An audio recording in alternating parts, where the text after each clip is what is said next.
Hello students, EMRS exam 2025 most awaited vacancy 2025 की regarding जिसके form की डेट एक्सटेंड कर दी गई है। अब इसी फॉर्म की डेट एक्सटेंशन के साथ में ही हमें बहुत सारी चीजों को ध्यान में रखते हुए चलना है। आज के सेशन में हम कुछ बेहतरीन बातें करेंगे कि सर प्रीवियस यानी आपका 2023 में जो पेपर हुआ था उसकी कट ऑफ क्या थी, या कितनी हमें तैयारी करनी होगी, या क्या सेगमेंट हमारे लिए जो है वो मजबूत होना चाहिए जिससे हम अपना सिलेक्शन अश्योर कर पाए। सबसे पहले किसी भी एग्जामिनेशन में जब भी नोटिफिकेशन जारी होता है या कोई स्टूडेंट तैयारी करना शुरू करता है तो उसके लिए तीन बातें बहुत अहम होती है। अगर आप इन तीन पॉइंट्स को फॉलो कर रहे हैं इसका मतलब डेफिनेटली आप एक सही दिशा में जो है वो जा रहे हैं। सबसे पहली बात कि उस जो है वो एग्जाम के लिए जिसमें आप एलिजिबल हैं उसका सिलेबस क्या है। द फर्स्ट थिंग, क्योंकि बच्चा क्या पढ़ रहा है और क्या नहीं पढ़ रहा है ये सबसे बड़ा जो है वो इश्यू है। कई बार हम क्या करते हैं कि कुछ चीजों को इतना वास्ट पढ़ लिया और वहां से क्वेश्चन एक आ रहा है, दो आ रहा है, यानी हमें सही एनालिसिस का नहीं पता, हमें सही सिलेबस का नहीं पता। सेकंड जो बातचीत आती है वो आती है आपका PYQs, previous year questions. Previous year question, अब जैसे बात करें अपन 2023 के आधार पे कि सर प्रीवियस ईयर क्वेश्चन से हमें क्या फायदा होगा, तो पीवाईक्यूज देखने से हमें एग्जाम का जो स्तर है यानी एग्जाम का जो है कि सर वो किस स्टैंडर्ड लेवल का एग्जाम होने वाला है, किस टाइप के क्वेश्चंस पूछे जाते हैं, जेन्युइन जो है वो अप्रोच क्या है, ये सारी बातें हमें पता चलती है किससे, पीवाईक्यूज से। और तीसरी बात आती है कि पिछले साल यानी जब भी पिछली भर्ती हुई थी उससे लेकर अब तक जो है वो कंपटीशन कितना बड़ा है ये देखने के लिए हमें उसके प्रीवियस और आपकी जो है वो एक्सपेक्टेड कट ऑफ की तरफ चलना होगा। प्रीवियस और आपकी जो है वो एक्सपेक्टेड कट ऑफ की तरफ चलना होगा कि मुझे कितनी तैयारी करनी चाहिए कि मैं आज के बढ़ते कंपटीशन में बाकी मेरे साथियों से आगे निकल पाऊं और अपनी एक सीट को श्योर कर पाऊं। ये सारी बातें। अब सिलेबस डेफिनेटली आप तैयारी कर रहे हैं, आपने देखा होगा। पीवाईक्यूज भी 2023 का पेपर आपने देखा होगा। इसका और असेंस आप बहुत अच्छे से ले सकते हैं। सीटेट के पेपर्स जो है वो पीवाईक्यूज आप देखिए, उनमें से भी आपको बहुत सारी चीजें जो है वो यहां सिमिलरिटी में मिल जाएगी। अब हम बात कर रहे हैं किसके बारे में, आज के सेशन में कट ऑफ को लेकर कि सर कट ऑफ क्या रही या कैसे जो है वो कट ऑफ बनाई जाती है या कितनी तैयारी करनी होगी। अच्छा, जब ईएमआरएस की बात आती है ना, सेंट्रल लेवल की वैकेंसी है, लेकिन बच्चे लगभग सोच समझ की स्टेट गवर्नमेंट में और सेंट्रल गवर्नमेंट में एक छोटा सा डिफरेंस ये आता है कि जब स्टेट गवर्नमेंट की कोई वैकेंसी आती है तो भीड़ थोड़ी कहीं ना कहीं जो है वो स्टेट ओरिएंटेड होती है। हर व्यक्ति चाहता है कि उसको अपने ही राज्य में जो है वो एक अच्छी जॉब मिल जाए, अपने राज्य, अपने जिला, अपना आसपास जो है वो कुछ अच्छी जॉब मिल जाए। लेकिन जैसे ही वो सेंट्रल गवर्नमेंट की तरफ जाता है तो उसे पता है कि वहां चुनौतियां बहुत सारी होगी। कुछ लोग इन चुनौतियों से डरते हुए पहले ही अपने आप को बाहर कर लेते हैं। और इसी के साथ में अब आगे क्या कि सर कट ऑफ को लेकर जो है वो एनालिसिस क्या रहेगा या कैसे रहेगा। देखिए, पुरानी बात अगर हम करें 2023 की भर्ती की तो वहां कुछ मामला अलग था और यहां कुछ मामला अलग है। जैसे 2023 में जो पीजीटी और टीजीटी है आपका, ठीक है, पीजीटी और आपका जो है वो टीजीटी है, एक पेपर हुआ है, ठीक है, एक ही पेपर में सब कुछ जो है वो करवाया गया और उसी के आधार पे मेरिट दी गई है। लेकिन इस बार दो टीयर फर्स्ट है, टीयर सेकंड है। अब टीयर फर्स्ट में जितने भी लोग जो बैठेंगे उनमें से पोस्ट वाइज 10 गुना लोगों को जो है वो टीयर 2 में बैठने का मौका मिलेगा। जैसे मान लीजिए किसी सब्जेक्ट की टीजीटी इंग्लिश की 350 पोस्ट है तो मल्टीप्लाई 10 कर दीजिए अकॉर्डिंग टू आपका जो है वो कैटेगरी, तो ये आपकी 3500 लोग मेंस में बैठ पाएंगे, बाकी लोग मेंस नहीं दे पाएंगे, यानी टीयर 2 नहीं दे पाएंगे। बट पहले ऐसा नहीं था। अब पीजीटी और टीजीटी को लेकर अगर हम चर्चा करें प्रीवियस ईयर का तो इसमें नंबर ऑफ क्वेश्चंस भी जो है वो ज्यादा थे। जैसे किसकी बात कर रहे हैं, टीजीटी में 120 थे और आपका पीजीटी में जो है वो 130 क्वेश्चन थे, ठीक है। बाकी 20-20 क्वेश्चन जो है वो लैंग्वेज के थे जो अपने आप में क्वालिफाइंग इन नेचर है। क्या है, क्वालिफाइंग इन नेचर है, उनके मार्क्स जो है वो नहीं जोड़े गए हैं। अब बात करते हैं किसके बारे में कि सर एक एक्सपेक्टेड मेरिट की हम बात करें तो मेरिट कितनी थी, ठीक है, पिछले जो है वो प्रीवियस मेरिट कितनी थी और इस बार क्या मामला रह सकता है। अब पुराना सिलेबस देखो आप, जैसे जनरल अवेयरनेस के क्वेश्चन है, रीजनिंग एबिलिटी के क्वेश्चन है, आईसीटी यानी आपका कंप्यूटर है, टीचिंग एप्टीट्यूड है, और फिर डोमेन स्पेसिफिक में जो बातचीत की गई थी उसमें से एक तो सब्जेक्ट स्पेसिफिक क्वेश्चन आते थे 65 ठीक है, ये कहीं ना कहीं एक स्टूडेंट के लिए बड़ी चुनौती है। क्यों? क्योंकि जब आप पीजीटी जैसी एग्जामिनेशंस में बैठते हैं तो वहां बहुत आसान भाषा में कुछ भी नहीं पूछा जाता है। इंग्लिश लिटरेचर की अगर बात करें तो वहां भी काफी अच्छे लेवल के क्वेश्चंस जो है वो पीजीटी या टीजीटी लेवल पर आपको जो है वो देखने को मिले थे। एक्सपेरिमेंटल बेस्ड पेडागोजी और आपका केस स्टडी बेस्ड क्वेश्चंस जो है वो दिए गए थे, जो टोटल आपके कितने थे? 10 थे, और 5 क्वेश्चन आपकी जो है वो किससे रिलेटेड थे? 5 क्वेश्चन आपका ये सी और डी आपका जो है वो पार्ट था, यानी इसका 65 और इनके जो है वो 15 क्वेश्चन आपको दिए हुए थे, टोटल 80 क्वेश्चन थे। डन।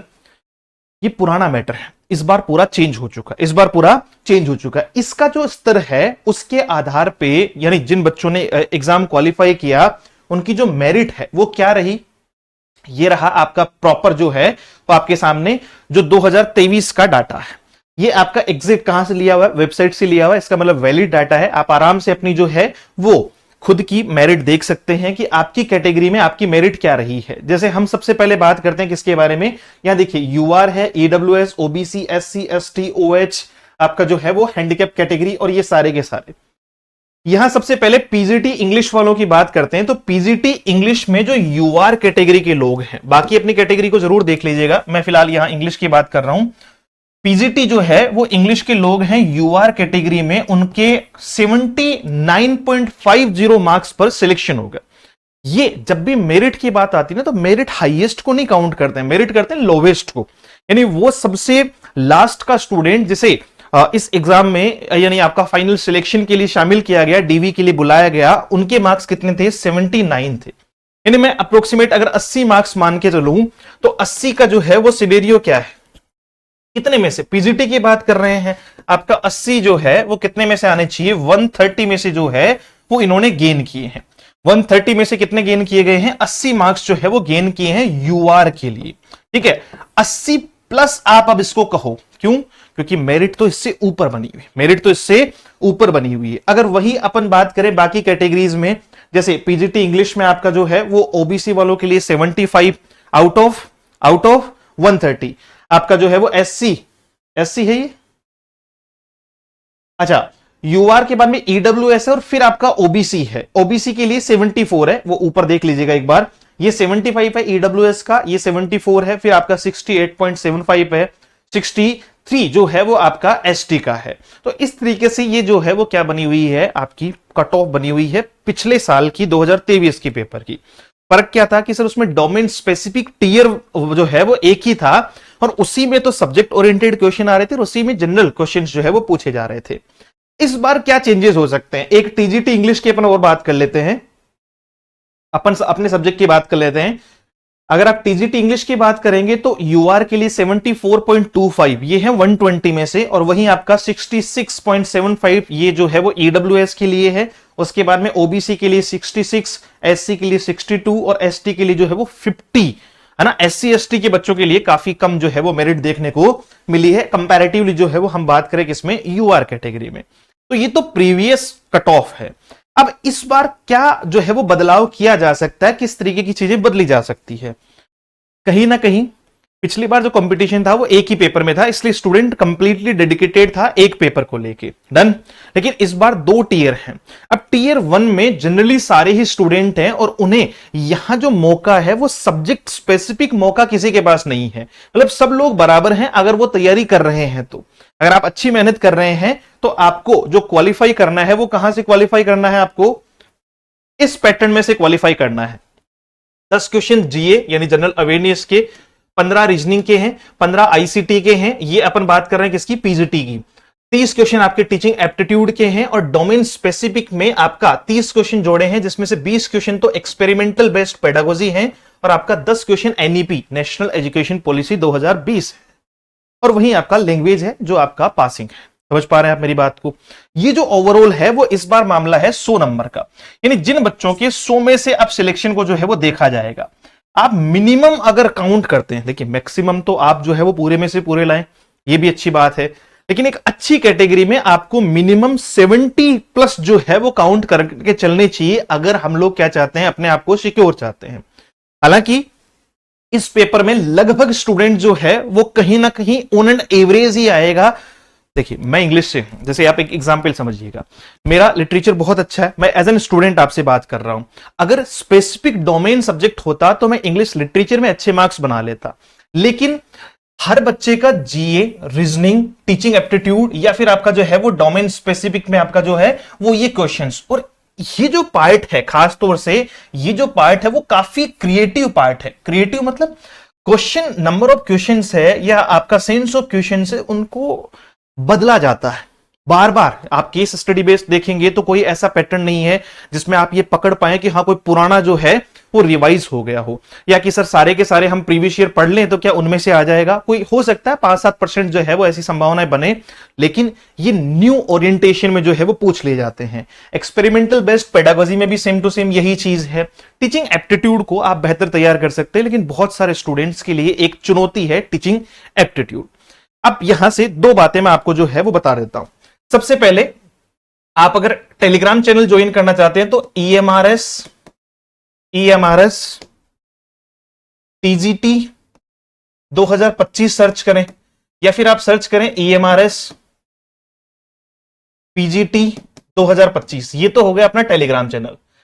अब इस वीडियो के माध्यम से अगर आपको बहुत अच्छा इन डेप्थ नॉलेज में कि सर हमें कंप्लीट, देखिए जैसे जनरली मेरा सब्जेक्ट जो है वो इंग्लिश है, लेकिन डेफिनेटली सब लोग जानते हैं कि जो टीचर्स हैं वो मोस्टली टीचिंग एप्टीट्यूड या फिर बाकी सब्जेक्ट्स को जो है वो बहुत बेहतरीन तरीके से समझते हैं। और ये समझने के लिए आपको एक अलग लेवल चाहिए, खासतौर से एक्सपेरिमेंटल बेस्ड पेडागोजी या फिर आपका जो है वो केस बेस्ड स्टडी पे जो क्वेश्चंस आते हैं उनकी थोड़ी अलग अप्रोच होती है। साइकोलॉजिकल माइंड जो है वो आपका बहुत बेहतरीन होना चाहिए। अगर आपको लगता है कि सर हमारा ये वाला पार्ट जो है वो थोड़ा डगमगाया हुआ है, पार्ट 3, 4 और 5 का जो पार्ट है जिसमें आईसीटी हो गया, आपका टीचिंग एप्टीट्यूड हो गया, या फिर आपका जो है वो एक्सपेरिमेंटल बेस्ड पेडागोजी और एनईपी हो गया, तो आप इस वीडियो में कमेंट के माध्यम से मुझे बता सकते हैं। मैं इसकी क्लास जो है वो स्पेसिफिक पूरा का पूरा pattern free of cost YouTube पे दे दूंगा आपको। डन। और मैं खुद ही पढ़ा दूंगा, ऐसा भी नहीं है कि किसी असिस्टेंट टीचर से अपन पढ़वाएंगे। जनरली अपना ईएमआरएस का बैच चल रहा है, लेकिन वो स्पेसिफिक इंग्लिश का चल रहा है। फर्स्ट पेपर मैं नहीं करवा रहा हूं, बट फर्स्ट पेपर स्टूडेंट्स को फ्री ऑफ कॉस्ट, ताकि उनको जो है वो इसका कुछ फायदा मिले। और 100% एग्जाम ओरिएंटेड क्वेश्चंस आपको जो है वो देखने को मिल जाएंगे एज इट इज एग्जाम में छपे हुए क्वेश्चंस।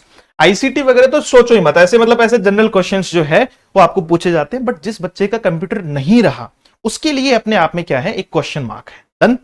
तो ये आप मुझे बता सकते हैं किसके माध्यम से, अपने टेलीग्राम चैनल पर भी आप ज्वाइन करके वहां पर भी बातचीत हो सकती है, अदरवाइज आप इसके माध्यम से कमेंट के माध्यम से भी बता सकते हैं। इस पे अपन क्लासेस शुरू कर देंगे।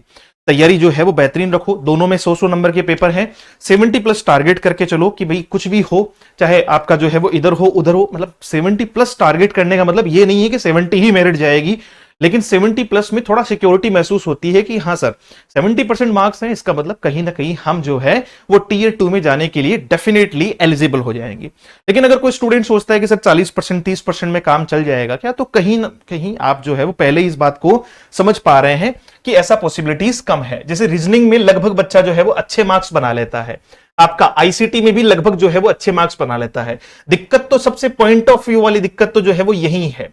डन। तो इसको देखना जरूर है।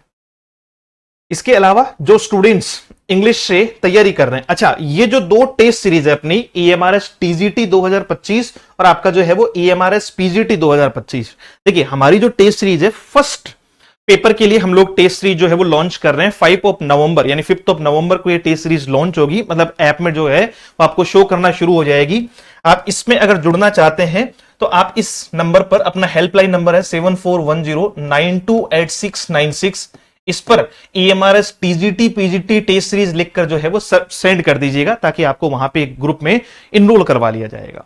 इसमें बहुत सारी चीजें जो है वो आपके लिए खासियत रहेगी इन टेस्ट सीरीज में, अगर आप इनको बहुत बेहतरीन तरीके से लगाते हैं।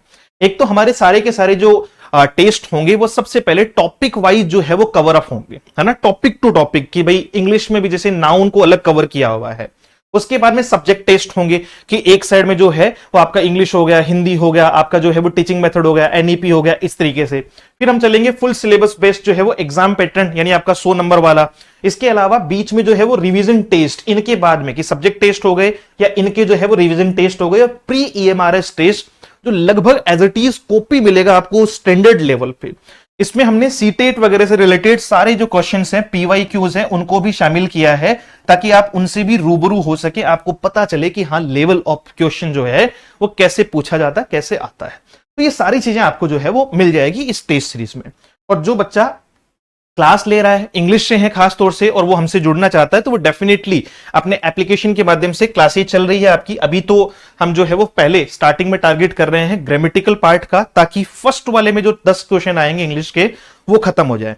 फिर हम जो है वो अब नवंबर 1 से स्टार्ट करेंगे, जिसमें हम टारगेट करेंगे लिटरेचर का, और सेकंड पार्ट यानी आपका जो है वो राइटिंग का, क्योंकि डिस्क्रिप्टिव होने वाला है, आसान नहीं होगा, तो पहले ही तैयार करना है अपन को। ये टीजीटी जो है आपका 1999 है, ये स्पेसिफिक इंग्लिश के लिए है, और पीजीटी जो है वो 2299 है। एप्लीकेशन से मिल जाएगा, let's learn with Ajay sir के नाम से अपना एप्लीकेशन है। अदरवाइज आप इस नंबर पर व्हाट्सएप कर दीजिएगा, यहां से भी आपको पूरी जानकारी जो है वो मिल जाएगी। अपनी हेल्पलाइन नंबर से कॉल कर सकते हैं, व्हाट्सएप कर सकते हैं 74109286 और 96 पर। पढ़ते रहिए, तैयार करते रहिए चीजों को। अगर कोई कंटेंट जो है वो चाहिए हो कि सर हमें नहीं मिल रहा है, तो आप हमें अपने टेलीग्राम चैनल के माध्यम से बता सकते हैं, हम प्रयास करेंगे कि आपको वो प्रोवाइड करवाएं। और everything will be free of cost for tier 1, paper 1 के लिए, यानी टीयर 1 के लिए सब कुछ हमारी तरफ से जो है वो फ्री ऑफ कॉस्ट ही होगा, कुछ भी उसमें चार्जेस जो है वो चार्जेबल नहीं होगा। Thank you so much, have a great day, see you soon in the next session. जय हिंद।